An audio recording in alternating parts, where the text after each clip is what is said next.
말씀을 시작하면서 한번 그 시편 51편 그 타이틀을 한번 여러분들이 그 눈여겨봤으면 좋을 것 같습니다. 51편 시편 51편의 그 타이틀이 다윗의 시, 인도자를 따라 부르는 노래, 다윗이 밧세바와 동침한 후 선지자 나단이 그에게 왔을 때, 이렇게 되어 있습니다. 다윗이 밧세바와 동침한 후 선지자 나단이 그에게 왔을 때. 질문: 다윗은 해결을 되게 빨리 했죠. 동침한 다음에 왔잖아요, 선지자가. 근데 지금 우리 성경 기록을 보면서 나단 선지자가 다윗에게 올 때까지 기간이 짧게는 10개월입니다. 10개월. 아무리 짧아야 10개월입니다. 그럼 하나님은 그 사이에 뭘 하셨습니까? 나단을 다윗에게 보낸 하나님은 어떤 하나님입니까? 다윗을 괘씸하게 생각하는 하나님이십니다. 왜냐하면 11장 27절에 아내가 되어 그에게 아들을 낳으니라 다윗이 행한 그 일이 여호와 보시기에 악하였더라. 우리 하나님은 악하게 봤는데 그것을 악하게 보는 사람이 없는 거 있죠. 모든 것을 다윗의 입장에서 이해를 해야 됩니다. 하나님은 다윗이 죄를 지으려고 할 때 죄를 지으면 안 된다고 했죠. 그게 그의 신하를 통해서 그 여인이 누군지 알아봐 하고 할 때 보고한 사람의 이야기가 밧세바, 엘리암의 딸, 햇사람 우리아의 아내가 아닙니까? 꿈도 꾸지 마, 그런 얘기죠. 그런데 결국은 그것을 무시했습니다. 결국 죄를 덮으려고 합니다. 그때 우리아를 통해서 하나님께서 다윗의 죄를 지적하죠. 우리아는 아무것도 몰라요. 자기의 신분에 맞게, 신앙에 맞게 이야기를 했을 뿐입니다. 그런데 놀라운 것은 다른 건 다 빼놓고 이 햇사람 우리아는 가나안 땅 본토백입니다. 어떻게 보면 이스라엘 백성의 입장에서는 이방인이죠. 근데 하나님 백성이 가져야 될 신앙을 그가 가지고 있습니다. 전쟁의 거룩한 규정을 지키고 왕이 그를 설득함에도 불구하고 왕의 말을 듣지 않죠. 왜? 왕의 말보다 하나님의 말씀을 듣는 게 그건 바른 신앙이고 자세라고 보았기 때문에 그렇습니다. 그런데 참 이상하게 그 사무엘하 11장을 보면서 아주 이상한 현상이 하나 있습니다. 그 이상한 현상이 뭐냐면 유독 우리아의 이름이 계속 나와요. 원문으로 카운트하면 우리아라는 이름이 사무엘하 11장에 무려 20번 나옵니다. 굳이 우리아라고 얘기하지 않아도 되는데 계속 우리아 그렇게 나갑니다. 여러분 예를 들어서 26절에만도 보세요. 26절에 우리아의 아내는 그 남편 우리아가 죽었음을 듣고 그의 남편을 위하여 그의 주인을 위하여 이렇게 돼 있지 않았습니까? 26절에만도 2번 나오고, 그래서 카운트를 다 해보면 20번 나와요. 다윗의 이름보다 우리아의 이름이 더 나와요. 그러니까 우리아. 그게 뭡니까? 여호와는 나의 빛이다. 여호와는 나의 빛이다. 여호와는 나의 불꽃이다. 그러니까는 우리아를 통해서 여호와 하나님께서 다윗에게 뭐를 비춰주는 거예요? 깨달음의 빛을, 진리의 빛을, 그 우리아를 통해서 자기 죄를 보라고 하는 겁니다. 그런데 어떻게 됩니까? 죄에 더 깊이 빠지니까 태양이 아무리 찬란하게 빛나도 맹인이면, 시각장애인이면 태양이 없는 거와 똑같죠. 사실 나는 맹인이, 시각장애인이라 태양을 못 봅니다라고 얘기해야지, 나는 태양을 본 적이 없기 때문에 태양이 없다라고 얘기하면 누가 그 말에 동의하겠습니까?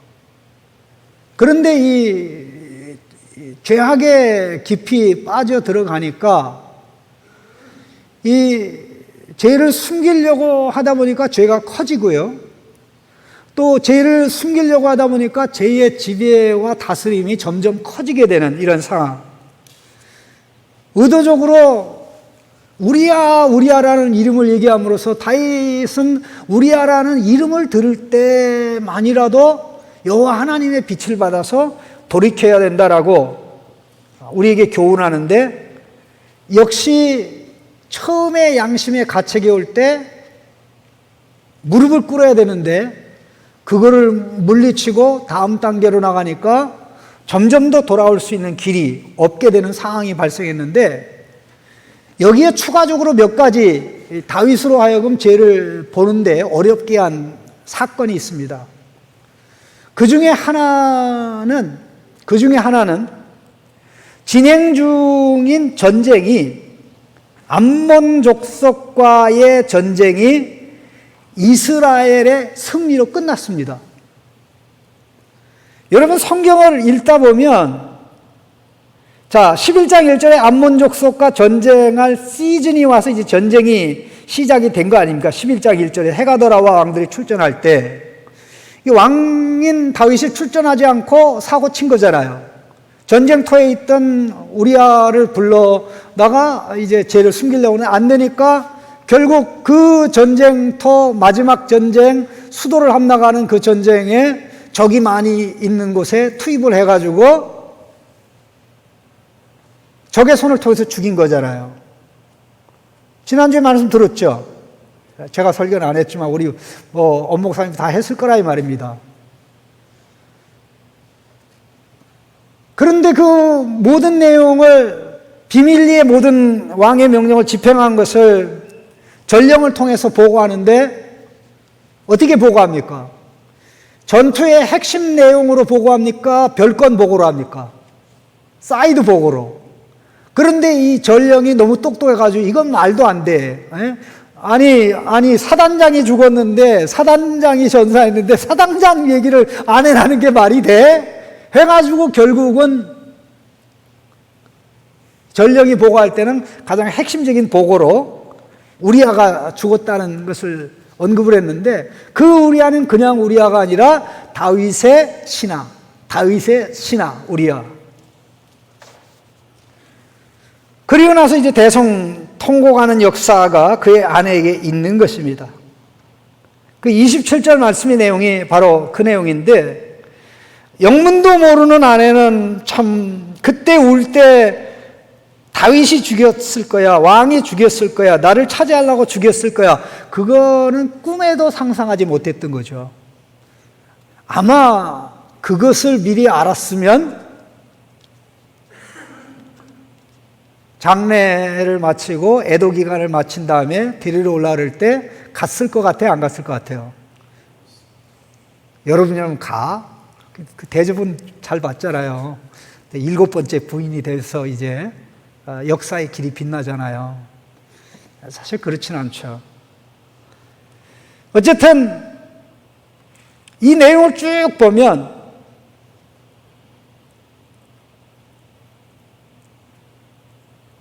그 우리아의 아내도 거절하지 않고, 이제 어차피 내 주군이 끝났기 때문에 갈 곳도 없는 그런 인생, 또 뱃속에 있는 아이는 왕의 아이니까 자기로서는 대책이 없었던 거죠. 근데 바로 그 기간 중에 이 암몬과의 전쟁에서 결정적인 승리가 있었는데요. 아마 요압의 인생 가운데 다윗과 하나 되어 자기 영혼이라도 빼줄 듯이 요압이 헌신했던 기간이 바로 이 시점입니다. 요압은 굉장히 거친 사람이에요. 요압 때문에 다윗이 이스라엘, 유다와 이스라엘이 통일되지 못할 뻔한 사건도 일어났잖아요. 예? 굉장히 터프하거든요. 가격하거든요. 아브넬을 비겁하게 죽인 사람이 누굽니까? 요압이거든요. 그러니까 다윗은 그때 뭐라고 얘기하는 거 아니?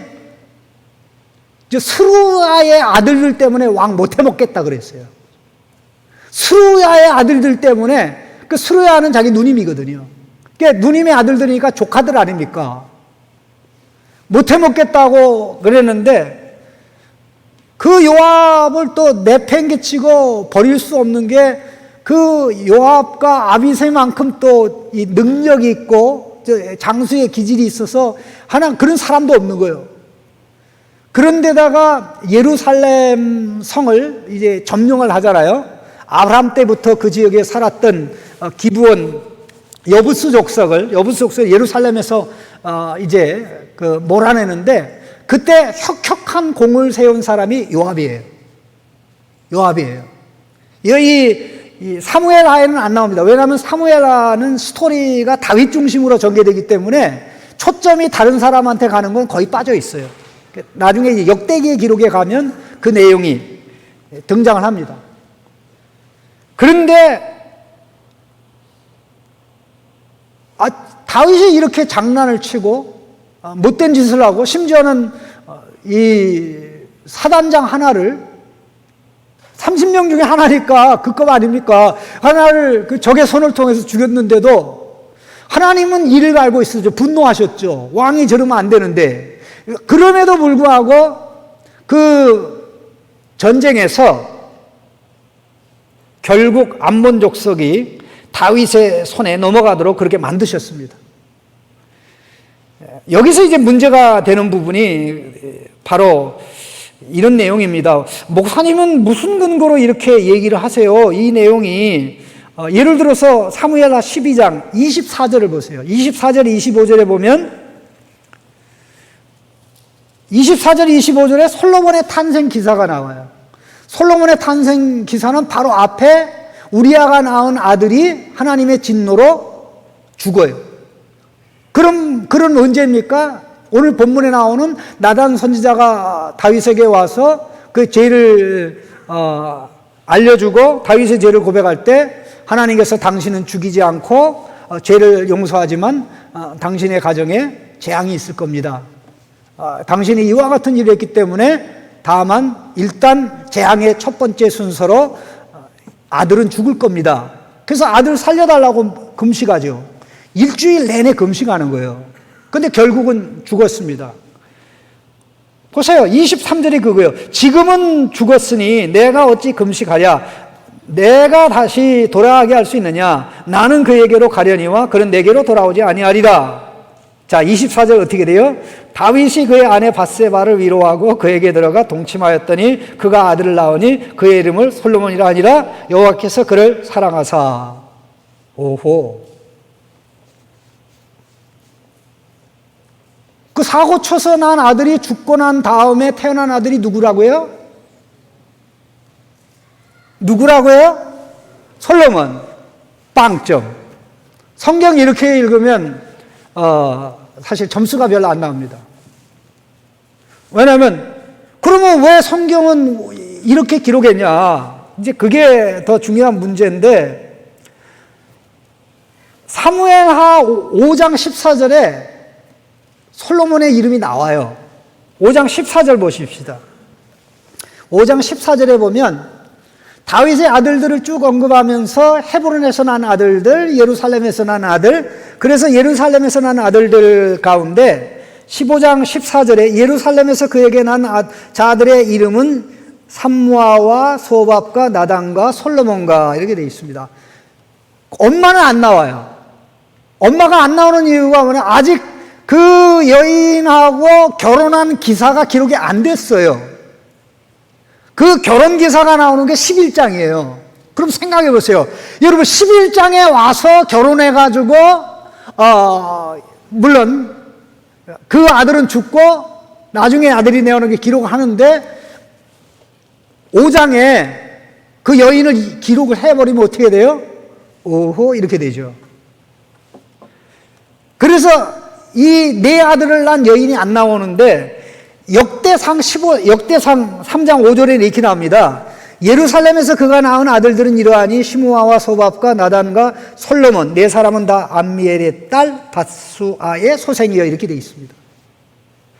그러니까 훗날에 기록한 거기 때문에 이제 사무엘하의 기록은 이제 이렇게 기록하면서 미래의 것을 끌어다가 쓰면서도 아직 결혼에 관한 어떻게 그 여인이 다윗의 아내가 됐는지 기록이 없기 때문에 엄마는 빼놓은 거예요. 그런데 첫째도 엄마가 나오고 둘째도 엄마가 나오고 셋째도 엄마가 나오고 다섯 번째, 여섯 번째까지도 엄마가 나오는데 다윗에게 있어서 공통점 뭐냐면 참 대단한 건데 부인이 밧세바 이전에 6명이 있었는데 아들은 하나씩 밖에 없어요. 야, 그 어떻게 그렇게 그런 능력이 있나? 네?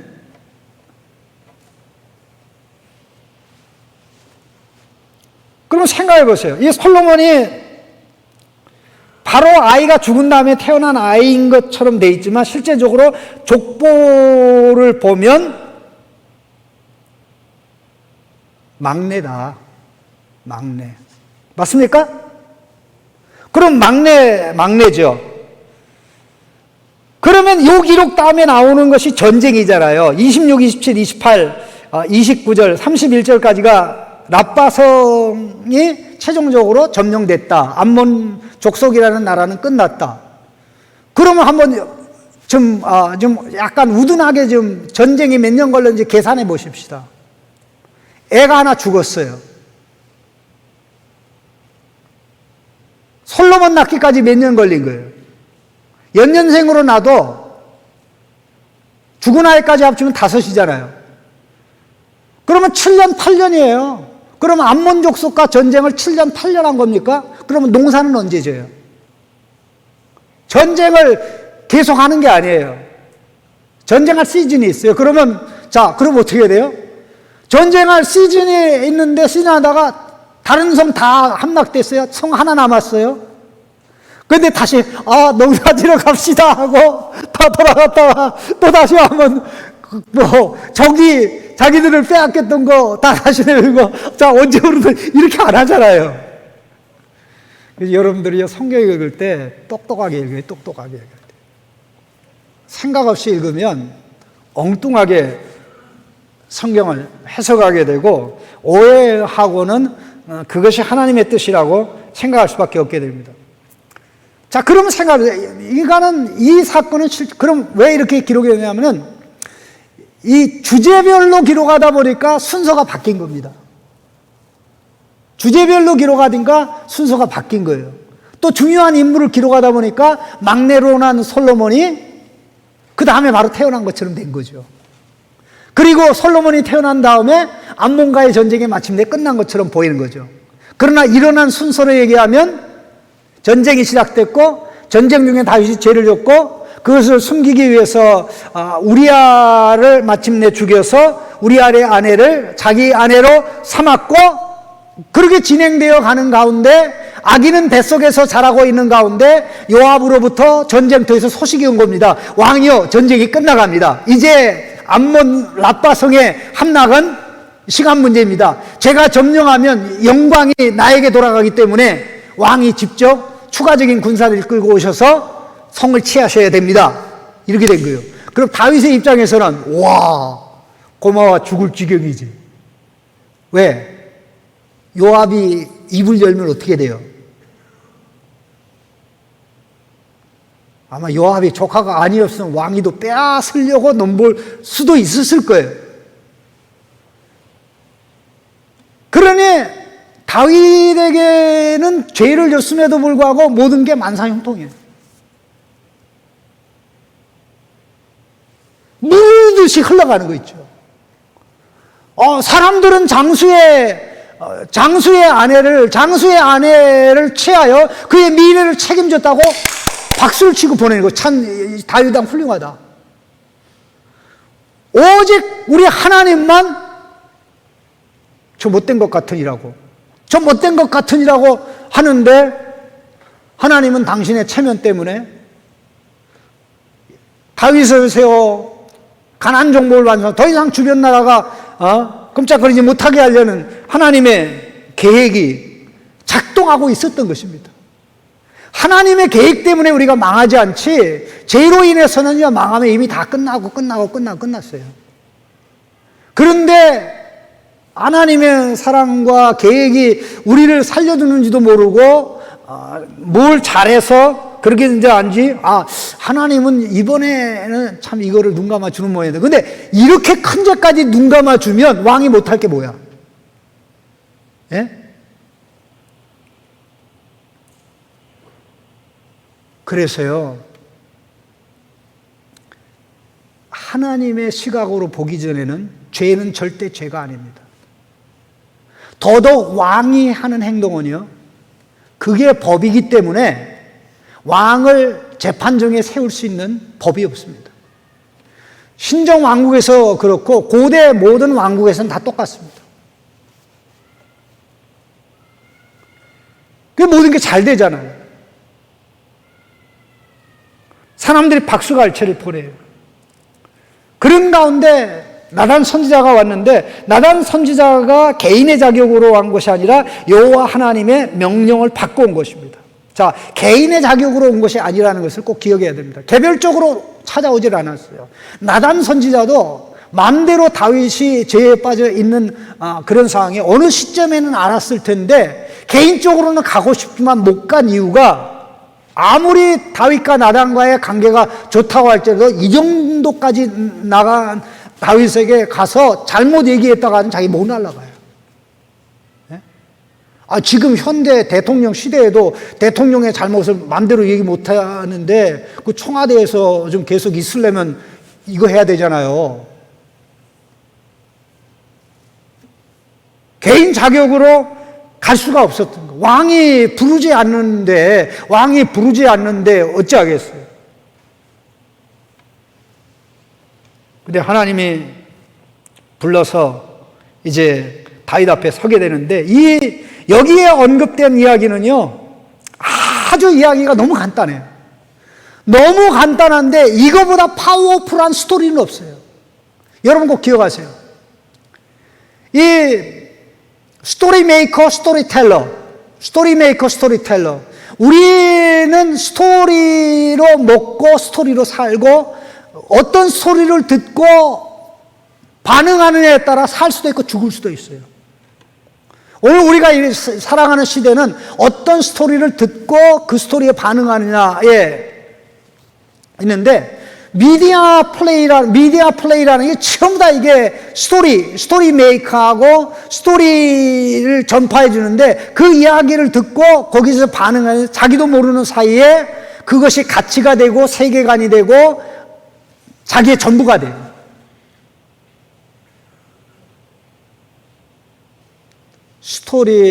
하나님의 스토리를 나의 스토리로 삼아서 이것을 가지고 살 거냐, 아니면 세상이 만들어내 우리에게 들려주는 스토리에 반응하여 살 거냐, 이게 우리의 생명과 같이 중요한 문제인데, 여러분 성경 전체에 75% 이상이 10개의 이야기 중에 7개에서 8개가 스토리입니다. 꼭 기억하세요. 스토리예요. 긴 스토리도 있고 짧은 스토리도 있고, 그게 내러티브라고 얘기합니다. 내러티브에는 주인공이 있고, 주인공을 대적하는 자가 있고, 스토리를 이끌어가는 플롯, 줄거리가 있고, 등등 여러 가지 요소들이 많이 있는데, 구약에는 한 75%, 신약은 그보다 좀 약간 못하고 그랬는데 서신들이 많이 있기 때문에. 근데 그럼에도 불구하고 제일 중요한 사실은 하나님의 스토리를 듣고, 하나님의 디바인 스토리를 듣고 그것을 나의 스토리로 삼지 않으면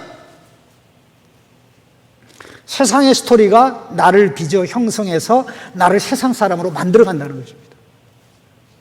오늘날 이러한 미디어 플레이를 가장 잘하고, 이러한 스토리를 만들고 텔링하고 사람들을 뒤집어 보는 일을 가장 잘하는 게 자유주의 세력들, 요즘 가르쳐서 신무신론자들이라고 얘기합니다. 신무신론자.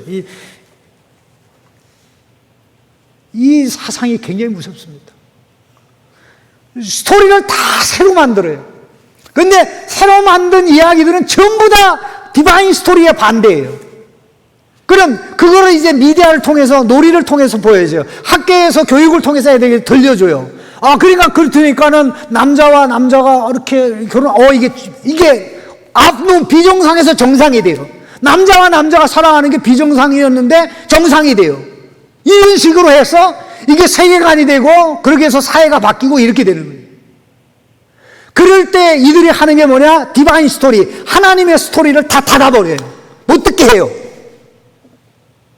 이게 미디어 전쟁입니다. 이게 스토리 전쟁입니다.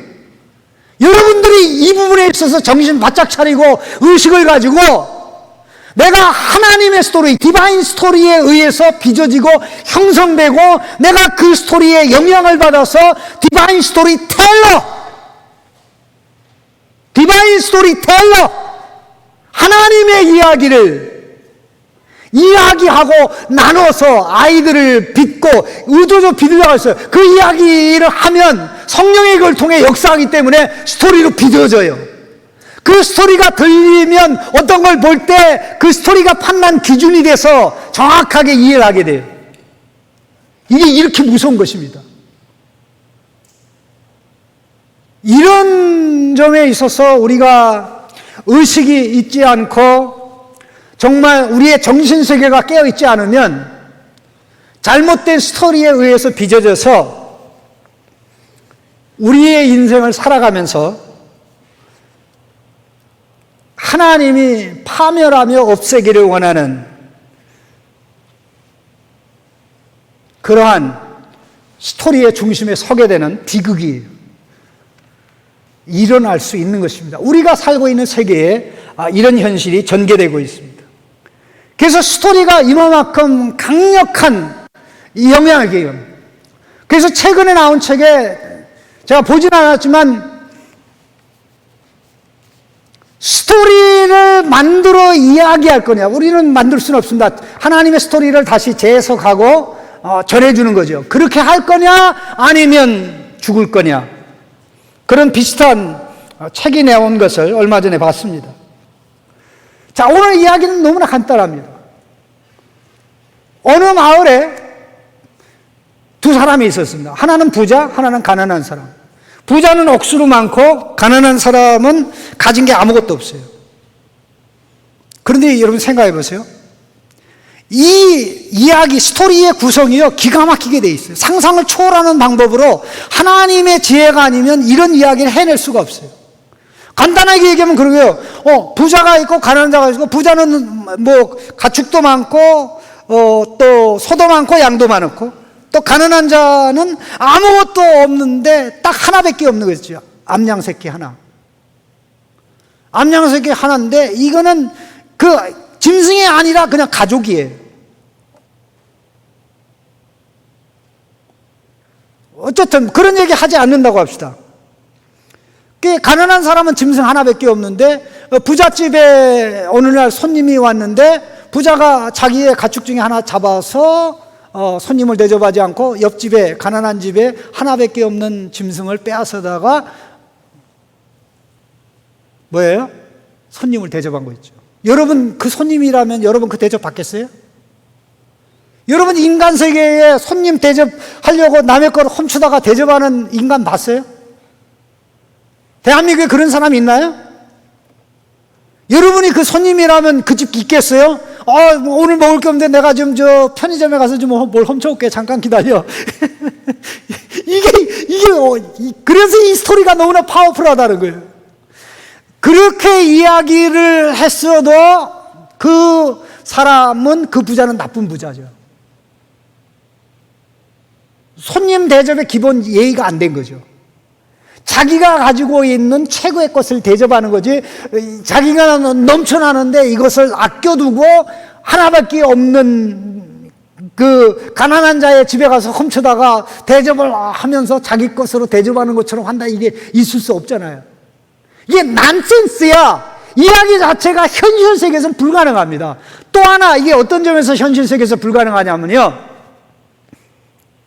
허구성이라고 하시는데요. 자, 새끼 암양을 돈 주고 샀어요. 그런데 너무 사랑하는 나머지 온 가족이 함께 먹고 마시고 자요. 자, 3절 보세요. 그와 그의 자식과 함께 자라며 그가 먹는 것을 먹으며 그의 잔으로 마시며 그의 품에 누움으로 그에게는 딸처럼 되었거늘. 음식도 같이 먹고 잔도 주인이 잔을 홀짝 마시고 난 다음에 이 양에게 넘겨주는 거예요. 양이 또 마시고 또 암양이 잘 때는 그 주인의 품에서. 그래서 너무 친숙하니까 어떻게 돼요? 가족에게는 이게 가축이 아니라 뭐예요? 딸이야. 그런데 그 집엔 또 딸이 없어. 예, 여러분 솔직히 말해서요, 제가 이 설교를 일주일 내내 준비하면서 이 몇 절 안 되는 얘기 제가 너무나 충격받고 너무나 참 내가 참 유상섭 되게 무식하다.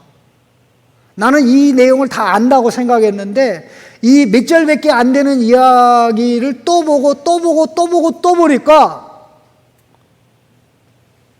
너무나 많은 게 이 안에 다 들어있는 거예요. 이야. 하나님이 다윗을 돌이키기 위해서 이런 전략을 쓰도록 나단에게 지혜를 주신 거죠. 나단이 가가지고 다윗에게 가가지고 당신 이 짓 했다면서 회개해라고 했으면 자기 목 날라가는 건 뭐 시간 문제죠. 그렇게 얘기한 것이 아닙니다. 이 스토리 속에 뭐가 들어있냐면요, 다윗 자신의 이야기가 들어있는 거예요. 숨겨져 있는 거예요. 이 부자는 많은 아내를 거느리고 있는 다윗을 우리에게 상기시켜 생각나게 하고요. 이 가난한 사람, 아무것도 없고 하나밖에 없는 이 사람은 물론 이미 우리아는 죽었기 때문에 더 이상 연결할 필요는 없습니다만은 여기 가족의 일원이 된 딸처럼 된 밧세바, 딸처럼 된 이 새끼 양은 밧세바를 우리에게 상기시켜줘요. 밧세바가 얼마나 소중한 딸입니까? 하나밖에 없는 딸. 그 집에는 아들이 없어요. 그리고 쉽게 난 게 아니라 어렵게 낳았어요.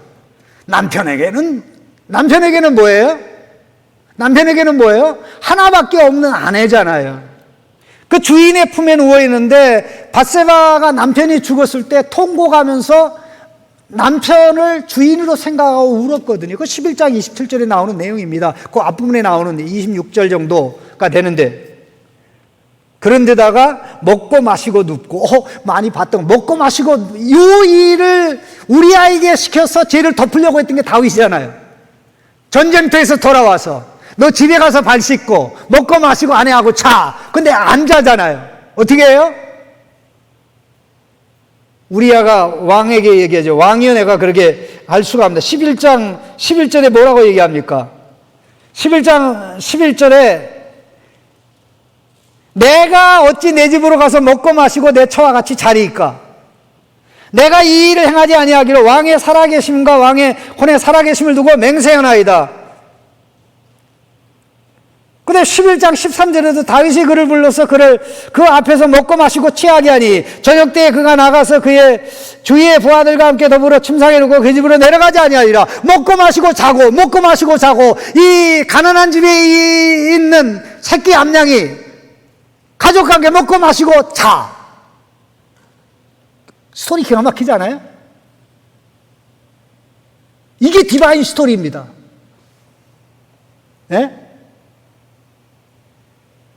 그런데 다윗이 이 이야기를 들으면서 이건 뭔가 친숙한데라고 하면서도 이건 내 이야기야 라고는 깨닫지 못했어요. 그런데 이 이야기를 들으니까 이게 화가 치밀어 오르는 거 있지. 이런 나쁜 종자가 있어 하면서 뭐라고 얘기하는 거예요? 5절에 다윗이 그 사람으로 말미암아 노하여 나단에게 이르되 여호와의 살아계심을 두고 맹세하느니. 자, 우리아는 뭐로 맹세했어요? 다윗을 두고 맹세했어요. 나는 먹고 마시고 자지 않겠습니다. 그 일을 행한 사람은 마땅히 죽을 자라.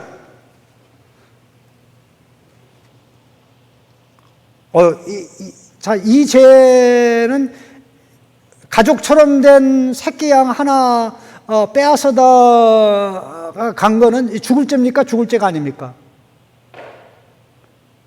죄에 비해서 형벌이 너무 크죠. 정의는 죄의 무게에 비례하는 형벌을 요구하지, 죄의 무게보다 형벌이 크면 그거는 정의의 이름으로 행해지는 불의와 부정입니다. 항상 이 둘은 같이 가게 돼 있어요. 하나님이 우리로 하여금 원수를 갚지 말라는 것은 우리는 원수를 갚는다고 하다가 더 많이 갚아서 하나님의 심판을 자초할 수 있기 때문에, 공의를 파괴하고 무너뜨릴 수 있기 때문에 하나님이 그렇게 하지 말라고 그랬던 거예요. 대혼란과 복수, 혈전이 일어나기 때문에 하나님이 그렇게 말씀하신 겁니다. 사실 이 이야기를 하고 나단 선지자의 계획은, 왕이요, 왕은 어떻게 생각하십니까? 그러려고 그랬던 것 같아요. 그런데 이야기가 끝나기도 전에 그 못된 놈 같으니라고, 저거 죽어야 돼. 죽어 마땅하니라. 그 일을 행한 사람은 죽어 마땅하니라. 그러면서 자기가 생각해보니까 좀 말이 심했는지 그가 불쌍히 여기지 아니하고 이런 일을 행하였으니 그 새끼, 양 새끼를 4배나 갚아줘야 할. 이 4배 갚는 게 맞아요. 소는 5배, 양이나 염소는 4배입니다. 그 4배로 갚는 게 이 성경에, 그 모세오경에 나오는 규정입니다. 그러니까 그놈 죽어야 돼. 죽어 마땅해. 이게 왜 나오느냐 이 말이죠. 그런데요, 여기에 하나님의 보이지 않는 역사가 있었던 겁니다. 다윗이 이 말을 하고, 그러니까 나단 선지자가 바로 그 부자가 당신입니다, 이렇게 나간 거예요. 여기까지 안 갔으면 절대 이 말을 못 합니다. 그럼 죽어야 되라는 말을 다윗 왕이 입으로 스스로 말하지 않았으면 나단 선지자가 절대 당신이 그 부자입니다라고 말 못해요. 이게 참 신비롭지 않습니까? 놀랍지 않습니까? 왜냐하면, 자, 2가지를 보십시오. 11장 5절에 이 일을 행한 그 사람, 자, 11장 27절 보세요. 어떤 표현이 나오는가? 히브리어 원문으로 보면 더 좋은데 여러분 그 실력이 안 되니까 내가 대신 읽어줄게요. 다윗이 행한 그 일, 이 일을 행한 사람, 예? 그 똑같은 표현입니다. 문장의 중요한 부분이. 그 다음에 또 하나 중요한 부분은 이 사람은 마땅히 죽어야 된다 이렇게 얘기했는데, 원래 원문에는 죽음의 아들이다 그 사람, 이 일을 행한 사람 이렇게 됩니다. 그런데요, 과거에 사울 왕이 다윗을 죽이려고 할 때 아들 요나단이 협력을 안 하고 그러니까 아들을 붙잡아 놓고 설득하면서 다윗을 두고 한 말 중에 그는 죽어 마땅하다라는 말이 있어요. 자, 사무엘상 20장 13절입니다. 31절에 이렇게 되어 있습니다. 이새의 아들이 땅에 사는 동안은 너와 내 나라가 든든히 서지 못하리라. 그런즉 이제 사람을 보내어 그를 내게로 이끌어오라. 그는 죽어야 할 자니라. 죽음의 아들이다 그는, 이렇게 되어 있어요. 옛날에 사울왕이 다윗을 두고 너는 죽음의 아들이야. 죽음의 아들이야. 너 죽음의 아들이란 말이야. 그랬는데 그 당사자가 지금 부자를 두고 하는 말이 그놈 죽음의 아들이라고.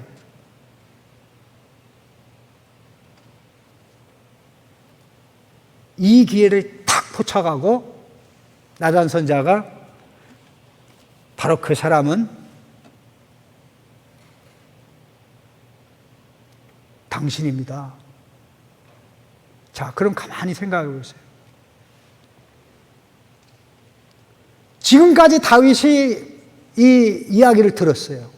그런데 처음에 들을 때는 왜 이런 이야기를 하지? 들어보니까 기분이 되게 나빠. 이 못된 놈이야, 있지? 그러게 됐는데 나단이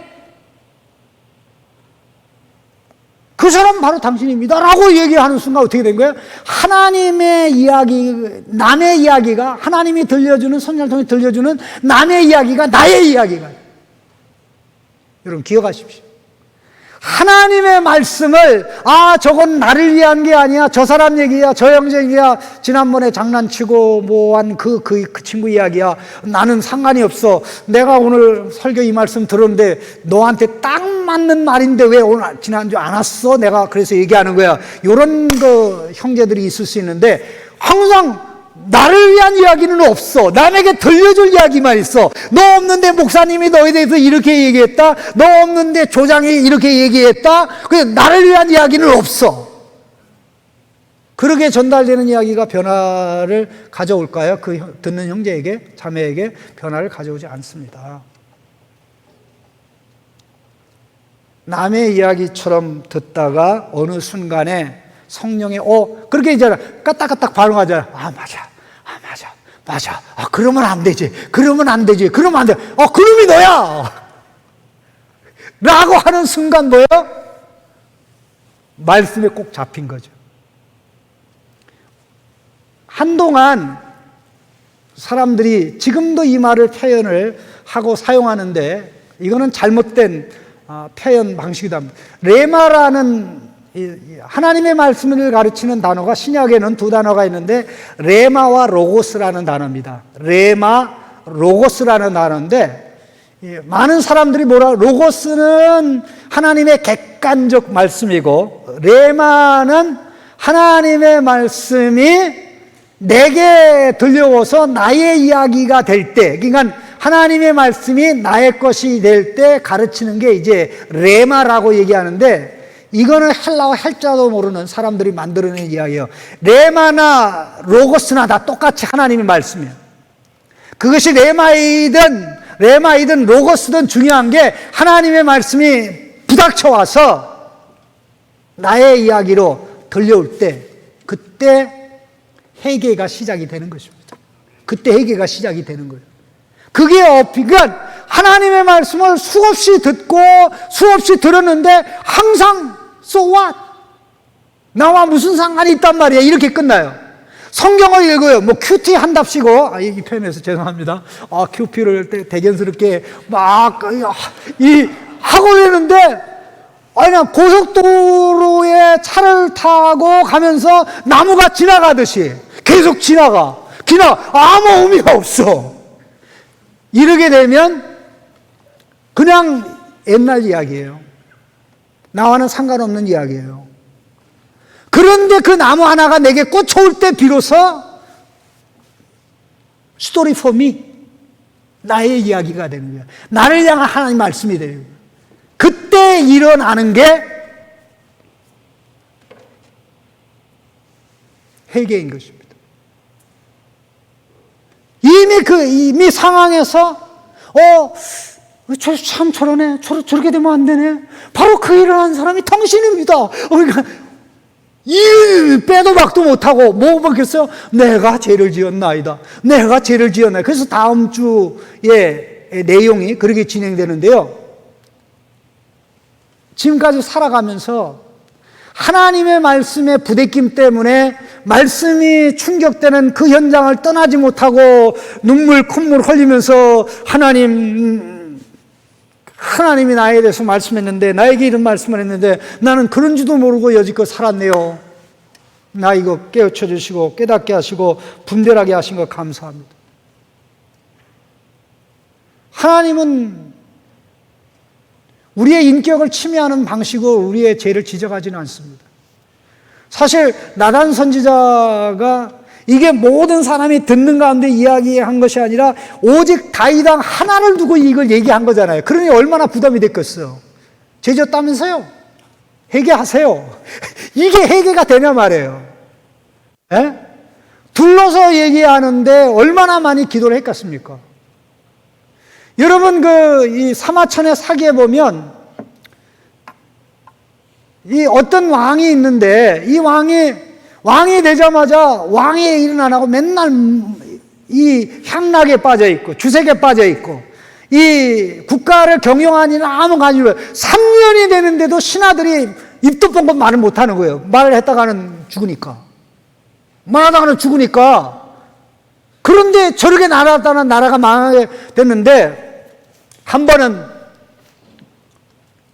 그 왕이 만찬을 하게 됐는데 그 자리에 저 현명한 사람, 현자라고 그러잖아요. 그 현자가 있었습니다.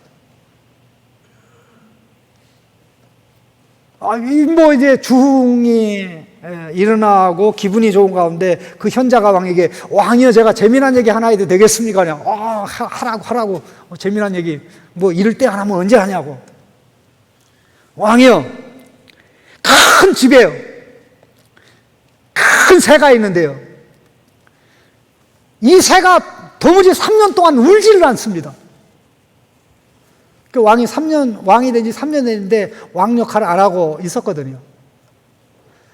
울면 온 천하가 놀래 자빠질 정도인데 울질 않습니다. 그리고 이 새가요, 나르면 하늘 끝까지 날아 올라갈 텐데 도무지 날 생각을 안 하고 집에 처박혀서 뭐 하는지 모르겠습니다. 그게 이야기의 전부였어요. 유명한 이야기입니다. 근데 왕이 그 얘기를 듣고는 본능적으로 주색과 주흥에 빠져서 왕의 일을 안 하는 나를 두고 얘기한 것이구나. 그런데 저 현자는 나의 가능성을 어마어마하게 크게 보고 있구나. 한 번 날면 하늘 끝까지 날아가 웅비할. 그래서 아무 내색도 안 하다가 다음날 어전에 하면서 내가 깨달은 바가 있어서 이제 오늘부터 어떻게 한다. 그래서 뭐 훌륭한 왕으로 통치했다는 거 아닙니까?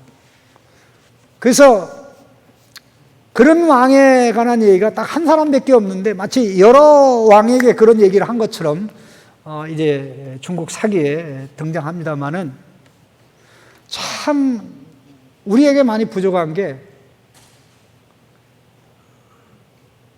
죄를 지적하지 않는 것처럼 하면서 기분 나쁘지 않게 죄를 깨닫도록 할 수 있는 능력이 여러분은 많이 있어요?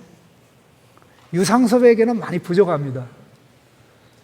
개선하려고 노력을 많이 하는데도 많이 부족하고요. 이게 전체를 상대해서는 선지자들은 그냥 보통 직격탄을 날립니다. 예레미야가 그렇고 에스겔이 그렇고 이사야가 그렇고 사실 예수님도 다 직격탄 날렸는데 그러나 개인을 두고 할 때는 그런 식으로 못합니다. 그래서 지혜가 필요한데 특별히 남편을 바꾸고자 하는 아내들은 이런 지혜가 필요해요. 또 아이를 바꾸고자 하는 부모님들은 이런 지혜가 필요해요. 예? 왜냐하면 누구든지 이 화살을 겨냥해 쏘듯이 노골적으로 얘기하면 튀거든요. 근데 하나님이 나단에게 이런 지혜를 주셔서 이렇게 나가게 되는데 결론적으로 말씀드리면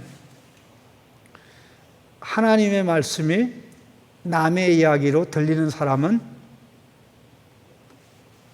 아무리 잘되고 평안해도 미래를 말하기는 어렵습니다. 하나님의 말씀이 2000년 전의 말씀이 오늘 살아서 나를 위해 나를 교정하고 수정하고 바로 세워 예수님의 십자가 앞에 엎드리게 만들고 그 십자가에 거룩해 하는 능력을 가지고 살아가게 하는 것으로 다가올 때 여러분은 디바인 스토리에 의해서 빚어져서 그 스토리에 의해서 만들어진 사람으로 하나님의 세계에서 살게 되는 주인공으로 살게 되는 그런 역사가 있는 것이죠. 여러분은 어떤 스토리에 사로잡혀 사십니까? 어떤 스토리가 여러분을 만들어 갑니까? 디바인 스토리, 하나님의 스토리입니까? 성경 공부를 통해서 전달되는 하나님의 스토리, 설교를 통해서 전달되는 하나님의 스토리, 그것에 반응하고 그것에 웃고 그것에 울고 그것으로 인하여 근심하고 기뻐하고 그 말씀이 멈추라고 하면 멈추는 가운데 십자가 앞에 손들고 내 가슴에 하나님의 말씀이 꽂혔습니다. 그래서 제가 이걸 고백하지 않을 수 없습니다. 이때 회개 고백이 시작이 되면서 성령의 치유가 일어나 그만큼 지음받고 나중에 또 한 번 꽂히고 나중에 또 한 번 꽂혀서 조금씩 빚어져 아름다운 멋진 하나님의 아들로 딸로 살아가게 되는 것입니다. 저에게도 이런 은혜, 여러분들에게도 이런 은혜가 넘치기를 간절히 바랍니다. 우리 같이 기도하십시다.